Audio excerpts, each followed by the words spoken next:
தாவீதின் ஜெபம். கர்த்தாவே, நீர் உம்முடைய இரக்கங்களை எனக்கு கிடையாமற் போக பண்ணாதேயும். உமது கிருபையும் உமது உண்மையும் எப்பொழுதும் என்னை காக்க கடவது.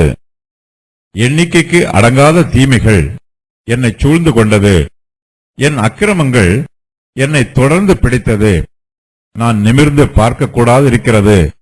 அவைகள் என் தலைமயிரிலும் அதிகமாயிருக்கிறது. என் இருதயம் சோர்ந்து போகிறது.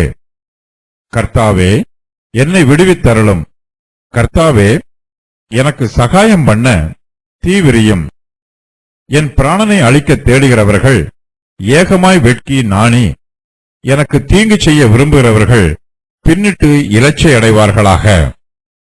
என் பேரில் ஆ ஆ ஆ ஆ என்று சொல்லுகிறவர்கள் தங்கள் வெட்கத்தின் பலனை அடைந்து கைவிடப்படுவார்களாக. உம்மை தேடுகிற அனைவரும் உமக்குள் மகிழ்ந்து சந்தோஷப்படுவார்களாக. உம்முடைய ரட்சிப்பை விரும்புகிறவர்கள் கர்த்தருக்கு மகிமை உண்டாவதாக என்று எப்பொழுதும் சொல்வார்களாக. நான் சிறுமையும் எளிமையுமானவன். கர்த்தரோ என்மேல் நினைவாயிருக்கிறார். தேவரீர் என் துணையும் என்னை விடுவிக்கிறவருமாயிருக்கிறீர். என் தேவனே, தாமதியாதேயும். கர்த்தருடைய கிருபையும் உண்மையும். கர்த்தாவே, நீர் உம்முடைய இரக்கங்களை எனக்கு கிடையாமல் போக பண்ணாதேயும். உமது கிருபையும் உமது உண்மையும் எப்பொழுதும் என்னை காக்க கடவது. தாவீது இதுவரையிலும் தேவனுடைய ரட்சிப்பின் கிரியையை பற்றி தியானித்தார். அதன் பின்பு இயேசு கிறிஸ்துவில் நமக்கு நியமிக்கப்பட்டிருக்கிற ஆத்ம ரட்சிப்பை குறித்து இந்த சங்கீதத்தில் எழுதியிருக்கிறார். அதன் பின்பு இப்போது தாவீது தன்னுடைய சொந்த ஆள் தத்துவத்தை பற்றி எழுதுகிறார். நாம் எல்லோருக்குமே தேவனுடைய இரக்கம் வேண்டும். தேவனுடைய இரக்கத்திற்காக நாம் ஜெபிக்க வேண்டும். தேவனுடைய கிருபையும் அவருடைய உண்மையுமே நம்மை எப்போதும் பாதுகாக்கும். ஆகையினால் கர்த்தருடைய பிள்ளைகள் தங்களை தேவனுடைய கிருபைக்கும் இரக்கத்திற்கும் ஒப்புக் கொடுப்பது மிகவும் அவசியமாய் இருக்கிறது.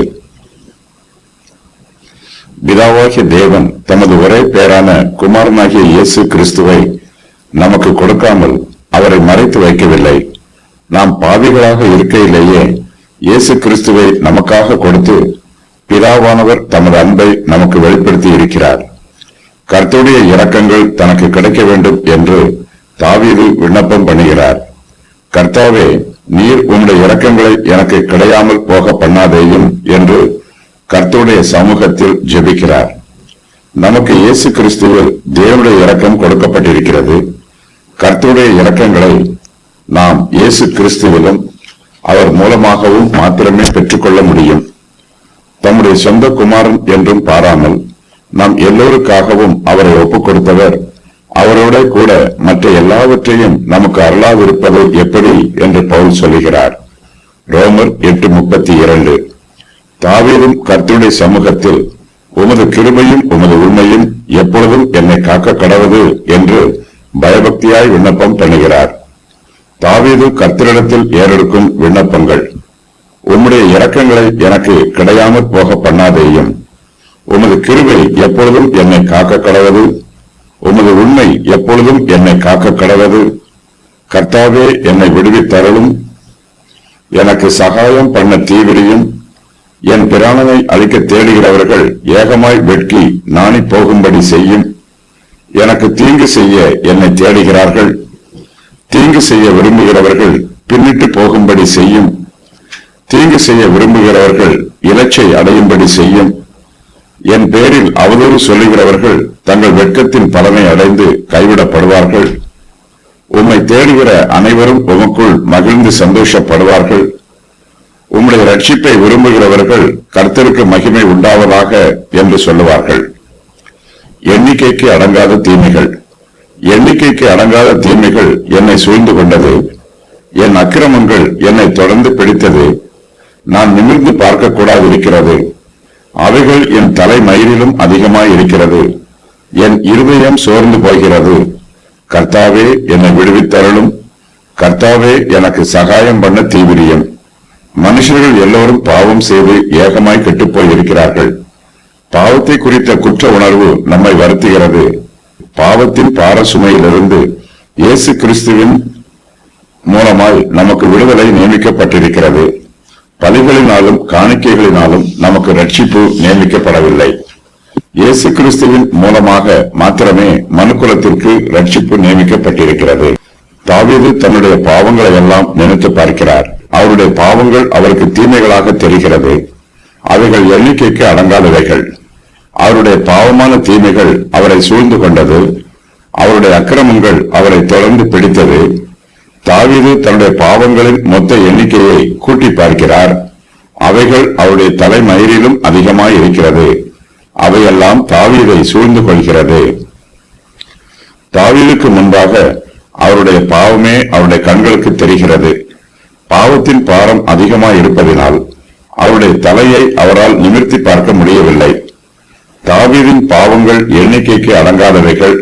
அவருடைய பாவத்தை பற்றிய நினைவுகள் அவருடைய இருதயத்தில் நிரம்பி இருக்கிறது. இதனால் அவருடைய இருதயம் சோர்ந்து போகிறது. தாவீதுக்கு நிம்மதி இல்லை, ஆறுதலும் சமாதானமும் இல்லை. பாவத்தின் பிடியில் சிக்கிக் கொண்டிருக்கிறார். தீமைகள் அவரை சூழ்ந்து கொண்டிருக்கிறது. அவருடைய அக்கிரமங்கள் அவரை தொடர்ந்து பிடிக்கிறது. தாவீது தன்னுடைய பாவத்தின் நிமித்தமாய் பரிதாபமான மனுஷனாக இருக்கிறார். பாவத்தின் கட்டுக்களில் இருந்து அவருடைய சுய முயற்சியினால் அவரால் விடுதலை பெற முடியவில்லை.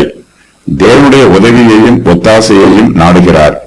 கர்த்தாவே, என்னை விடுவித்தரலும், கர்த்தாவே, எனக்கு சகாயம் பண்ண தீவிரியும் என்று பயபக்தியோடு ஜெபம் பண்ணுகிறார். நம்முடைய பாவங்கள் நம்மை சூழ்ந்து கொள்ளும் போது, நம்முடைய அக்கிரமங்கள் நம்மை தொடர்ந்து பிடிக்கும் போது நாம் மிகப்பெரிய ஆபத்தில் இருக்கிறோம். இது சரீர பிரகாரமான ஆபத்து அல்ல, இது நம்முடைய ஆவிக்குரிய ஆபத்து. நம்முடைய ஆத்மாவுக்கு மிகப்பெரிய ஆபத்து வந்திருக்கிறது. இந்த சூழ்நிலையில் நம்முடைய ஆத்மாவை குறித்து நாம் கவலையற்று இருப்போம் என்றால் நம்முடைய ஆத்மா அழிந்து போகும். நம்முடைய ஆத்மாவை பாவத்தின் பிடியில் இருந்து விடுவிப்பதற்கு கர்த்தருடைய உதவி தேவைப்படுகிறது. கர்த்தருடைய உதவியும் காலதாமதம் இல்லாமல் உடனே தேவைப்படுகிறது. தாவீது தன்னுடைய ஆபத்தை உணர்ந்தவராக கர்த்தருடைய சமூகத்தில், கர்த்தாவே, எனக்கு சகாயம் பண்ண தீவிரியும் என்று ஜெபம் பண்ணுகிறார். என் பிராணனை அழிக்க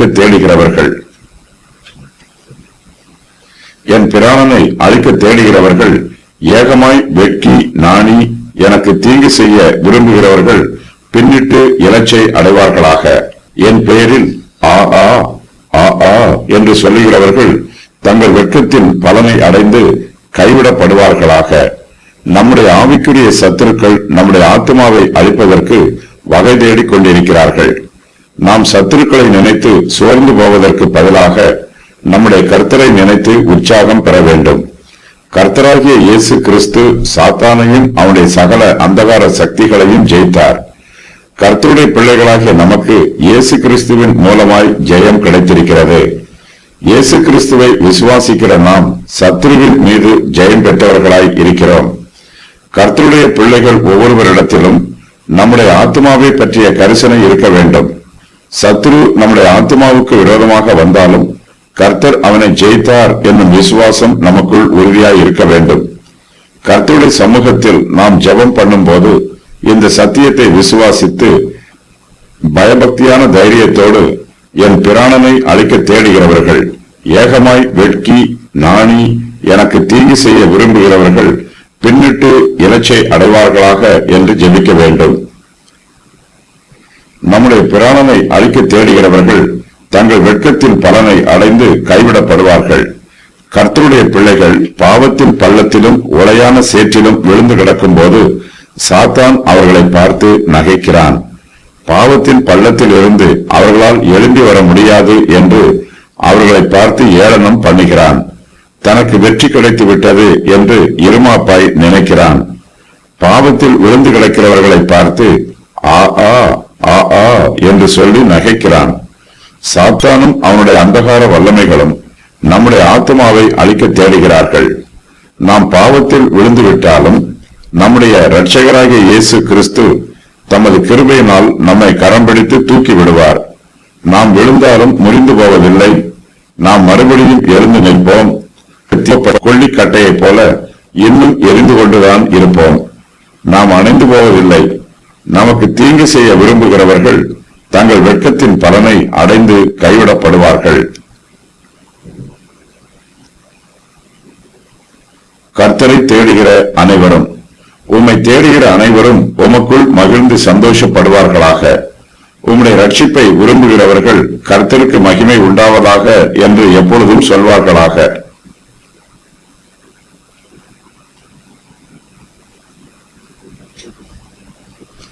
கர்த்தரை தேடுகிற அனைவரும் கர்த்தருக்குள் மகிழ்ந்து சந்தோஷப்படுவார்கள்.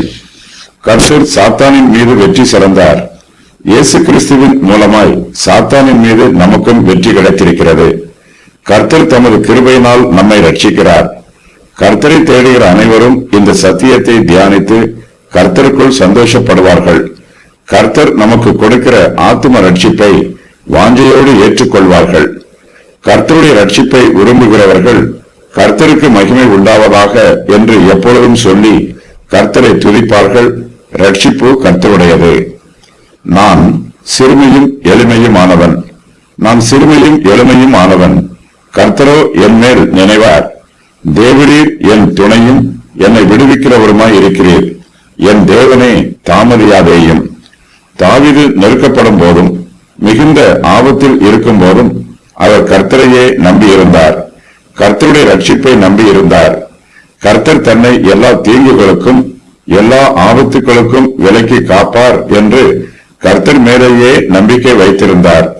இந்த சங்கீதத்தை படிக்கிற நாமும் கர்த்தரையே நம்ப வேண்டும். நம்முடைய ஆபத்துக்கள், துன்பங்கள், நெருக்கங்கள், வேதனைகள் எல்லாவற்றிற்கும் மத்தியிலும் நாம் கர்த்தரை மாத்திரமே நம்பி இருக்க வேண்டும். கர்த்தரிடத்தில் ஆறுதல் பெற்றுக் கொள்ள வேண்டும். தாவீது நம்மை போலவே ஒரு பாடுள்ள மனுஷனாக இருந்தார். அவர் தன்னை பற்றி சொல்லும் போது நான் சிறுமையும் எளிமையுமானவன் என்று சொல்லுகிறார். ஆனாலும் கர்த்தர் தாவீதின் மேல் நினைவாய் இருக்கிறார். கர்த்தரே தாவீதுக்கு துணையும் அவரை விடுவிக்கிறவருமாய் இருக்கிறார். நம்முடைய கர்த்தராகிய இயேசு கிறிஸ்து நமக்கும் பிதாவாகிய தேவனுக்கும் நடுவே மத்தியஸ்தராய் இருக்கிறார். இயேசு கிறிஸ்துவின் மூலமாய் பிதாவானவர் நம்மை அங்கீகரிக்கிறார். தாவீது மிகுந்த நெருக்கத்திலும் ஆபத்திலும் இருக்கிறார். இவற்றில் இருந்து கர்த்தரே தாவீதை விடுவிக்கிறவர். கர்த்தர் தாமதம் செய்யாமல் தன்னை விடுவிக்குமாறு தாவீது பயபக்தியாய் விண்ணப்பம் பண்ணுகிறார்.